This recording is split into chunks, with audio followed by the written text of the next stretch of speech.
जय श्री राधे गोविंद। स्वागत है आपका हमारे चैनल सनातन कर्म में, जहां हम सनातन धर्म के गुण तत्वों को समझने का प्रयास करेंगे। दुखों का नाश करने वाले और सारी सृष्टि का पालन करने वाले भगवान श्री गणेश की वंदना करते हुए और ज्ञान की देवी माता सरस्वती का आशीर्वाद लेकर अपने गुरुदेव के श्री चरणों में प्रणाम करती हूँ। अब मैं भगवान की श्रद्धा और भक्ति के साथ कार्तिक मास की कथा 18वां अध्याय सुनाती हूँ। ध्यानपूर्वक सुने।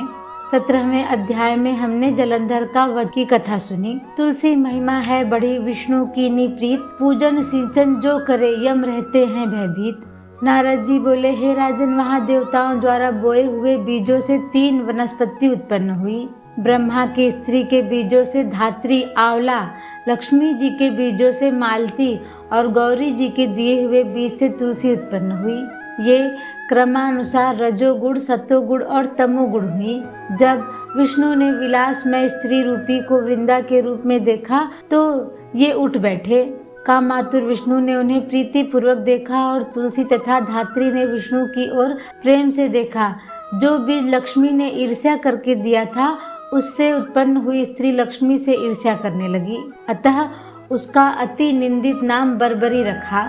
धात्री और तुलसी विष्णु को प्रीति देने के कारण प्रीति बढ़ाने वाली हुई। जब विष्णु भगवान उस दुख को भूल गए, तब देवताओं ने उन्हें नमस्कार किया। देवों द्वारा स्तुति करने पर विष्णु जी उन दोनों को संग लेकर वैकुंठ को गए। इसी से कार्तिक के उद्यापन में तुलसी के वृक्ष के पास विष्णु का पूजन होता है और वह विष्णु को प्रीति बढ़ाने वाला है। तुलसी वन तीर्थ सब पापों को हरने वाला है और कामों को देने वाला है। जो कोई इसको घर में लगाते हैं, वहाँ यमदूत नहीं आते। नर्मदा का दर्शन, गंगा का स्नान और तुलसी वन का संसर्ग, ये तीनों समान है।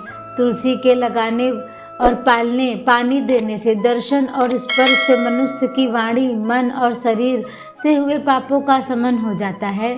जो तुलसी जी की मंजूरियों से भगवान विष्णु और शिव का पूजन करते हैं, वे गर्भ में नहीं आते।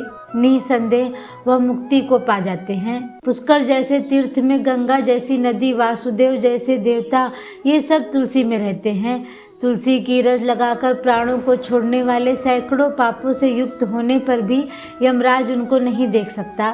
तुलसी लकड़ी के चंदन को धारण करने वाले के शरीर को भी पाप स्पर्श नहीं करता। हे राजन, जहाँ तुलसी की छाया हो वहाँ श्राद्ध करना चाहिए, वह अभय होता है। हे नरोत्तम, आंवले की छाया में जो पिंड दान करता है, उनके नरक में पड़े पितर भी तृप्त हो जाते हैं। हे राजन, माथे में, मुख में, देह में जो आंवले को धारण करते हैं, वह स्वयं ही हरि जानना चाहिए। आंवले का फल, तुलसी और द्वारिका की रज, ये जिसके शरीर में स्थित है, वहाँ मनुष्य जीवन मुक्त कहा जाता है। आंवले तथा तुलसी दल मिले जल में जब स्नान किया जाता है, उसको गंगा स्नान का फल मिलता है। जो मनुष्य आंवले के पत्तों और फलों से भगवान विष्णु का पूजन करता है, उसे स्वर्ण और मोती से पूजन करने वाला फल मिलता है। तीर्थ, मुनि, देवता, यज्ञ कार्तिक के महीने में तुला के सूर्य में आंवले के वृक्ष में रहते हैं। जो मनुष्य द्वादशी को तुलसी और कार्तिक में आंवले को तोड़ता है, वह निंदनीय नरक प्राप्त करता है। कार्तिक मास में आंवले की छाया में बैठकर अन्न भोजन करना चाहिए। उसका 1 वर्ष का पाप नष्ट हो जाता है तथा पूजन करना जीवन को सुखी बनाता है। विष्णु की महिमा की भांति धात्री और तुलसी के महात्म्य को चतुर्मुख ब्रह्मा भी नहीं कह सकते। धात्री और तुलसी के जन्म की कथा को भक्ति से सुने और सुनावे, वह निष्पाप हो अपने पुरखों समेत विमान में बैठकर स्वर्ग को चला जाता है। इसी के साथ 18वां अध्याय समाप्त हुआ। बोलो भगवान श्री राधे गोविंद की जय, मोर मुकुट बंसी वाली की जय, कार्तिक के ठाकुर की जय। अगर आपको ये वीडियो अच्छी लगी हो, पसंद आई हो, तो लाइक और सब्सक्राइब करना ना भूलें। इस कार्तिक महात्म्य की कथा, जो कि पद्म पुराण से ली गई है, और लोगों तक पहुंचाने के लिए इस वीडियो को ज़्यादा से ज़्यादा शेयर करें। अपनी आध्यात्मिक यात्रा शुरू करें। मिलते हैं अगले वीडियो में। धन्यवाद।